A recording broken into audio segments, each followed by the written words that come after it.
Saludos cordiales, mi nombre es Damari Feliciano, soy estudiante de la Universidad Interamericana de Puerto Rico, recinto de Aguadilla. Esto es una presentación para la clase Civilización Occidental Moderna y Contemporánea. Les voy a hablar sobre Martín Lutero. Lutero nace en Eisleben, Turingia, eso es Alemania, ahora lo conocemos como Alemania. Muere en esa misma ciudad en 1546.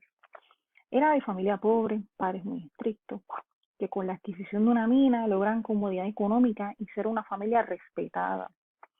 En 1505, él cambia de profesión y entra al monasterio de San Agustín, donde 2 años después se hace sacerdote. Dentro de esa, pues él va con una delegación de su iglesia en 1510 a Europa, donde se desencanta de Roma debido a la vida mundana que llevaban los residentes. A principios del siglo XVI se daba la compra de indulgencias, donde el dominico Johann Tetzel se dedicaba a predicar y a recaudar las indulgencias, dinero que se destinaría a la construcción de la Basílica de San Pedro, al Vaticano, a sus gastos, que eran exorbitantes para la iglesia. Y Lutero, o sea, la iglesia se mantenía de eso, con eso. Esa era una manera de generar ingresos. Despiadadamente la considero. Para Lutero esto era en realidad un tráfico mercantil, y él lo encontraba ilegítimo, él lo encontraba impío. Era como una falta, me explicara, una falta de respeto a la ignorancia de las personas, del pueblo. Lutero, con su indignación, escribe las 95 tesis. En 1517 él va al templo de su localidad y las estampa en la puerta. Esas eran sus quejas, sus críticas hacia la actitud de la iglesia.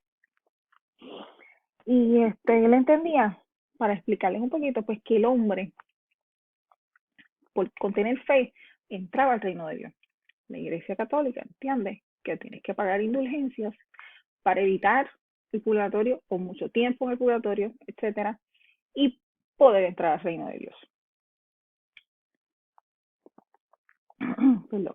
Luego de esto, él va en Wittenberg, en 1518. El Papa le exige a Lutero que se entregue porque lo quiere procesar debido a esas 95 tesis que ellos encuentran que son indignantes para ellos.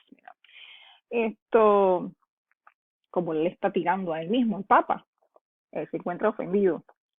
Pero entonces Lutero tiene como amigo al príncipe Federico III, que él abogó por él. Y en ese entonces él clama un debate público, que es el debate, las disputas de Lipsis, que pronto les voy a hablar de él, y que son para resolver esas cuestiones religiosas. Pero en medio de esos conflictos muere el emperador del Sacro Imperio Romano, lo que para suerte de Lutero ganan tiempo, porque Federico era parte de los electores de ese emperador nuevo. Se retoma el caso de Lutero en 1520, y Federico afirma contra él, dice, ya ha pasado tiempo, la mitad de las personas, como digo, muchos de los feligreses ya se habían cambiado a favor de la teoría de Lutero, y personas que no estaban como feligreses también, o sea, que ya le estaba abriendo mente, ya le estaba impactando a la comunidad. Que esa era su intención, que las personas despierten y vean lo que estaba sucediendo. Lutero se deniega rotundamente retirar las tesis en una de esas reuniones que hacen, que le llamaban la dieta de Worms. Entonces eso, pues se enojan, lo quieren capturar, y viene el Federico le esconde en el castillo de Watford, porque pues corre peligro. Allí él aprovecha, Lutero, y escribe, traduce la Biblia del griego, el Nuevo Testamento lo traduce del griego al alemán. En la disputa de Leipzig, como le decía ahorita, eso surgió en 1519, cuando Juan Eck lo quiere debatir con Lutero. Se reúnen en un castillo porque necesitaban mucho espacio, porque asistió mucha gente. Allí tienen como jurado la Universidad de París y de Erfurt, las cuales nunca dieron juicio de quién era el ganador del debate. Eso duró 18 días. Entonces él recalcaba que él encontraba que el papado tomaba autoridad absoluta como una institución divina, y él entiende que no, que el papa es otro humano más. O sea, que ahí no hay ninguna divinidad. Y ese era el punto que él quería recalcar. Lutero, pues como no se llegó a ninguna conclusión, Lutero continuó desahogándose por medio de múltiples escritos, perdón. Y de ahí llegan las bulas. En 1520, el Papa León X se enteró de que Lutero dijo en la disputa de Leipzig contra John Eck, etcétera, toda esa discusión, y decidió censurar al monje mediante esa bula papal. Eso era como un memo, un regaño. Y Lutero reaccionó quemándolas, cosa que llevó a que lo excomulgaran un año después. Lutero, como rebelde al fin, hizo todo lo contrario de la iglesia. Él contrajo matrimonio.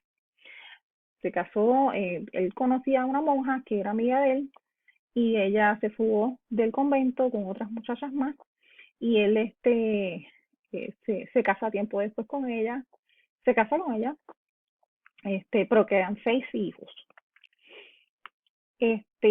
La reforma de los servicios de la iglesia, wow, eso se reforma, es la reforma con profundidad, el culto de la nueva confesión.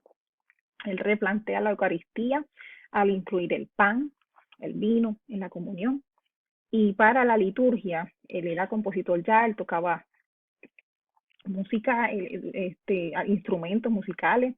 Él compuso en 1527 la coral del Castillo Fuerte es Nuestro Dios y el cantoral de Klotz, una importante obra musical de la liturgia luterana, fue muy famosa. Entonces, para ya al fin, en 1534, él logra la publicación de la Biblia luterana completamente en la lengua alemana.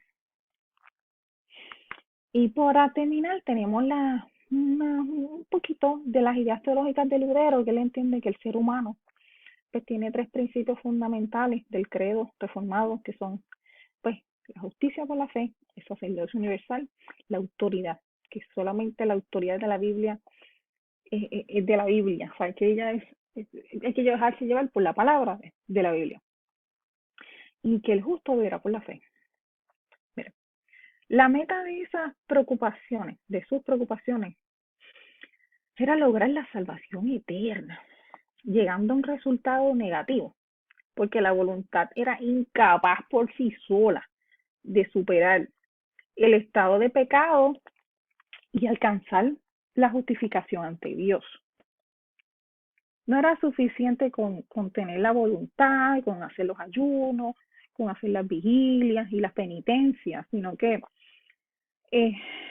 pues, y él entendía que el justo viviría por su fe y se dejaba llevar por los escritos de Pablo. De aquí surge la doctrina de la justificación por el puro acto y sentimiento de creer, de que los cristianos se salvan por la fe, no por sus esfuerzos o méritos, que es el don de la gracia de Dios. Pues, es un poquito complicado, pero es entendible. Y ahora yo pregunto, ¿habrá más reformas religiosas que nos impacten en el futuro? Con esto termino mi presentación y espero que haya sido de su agrado. Gracias.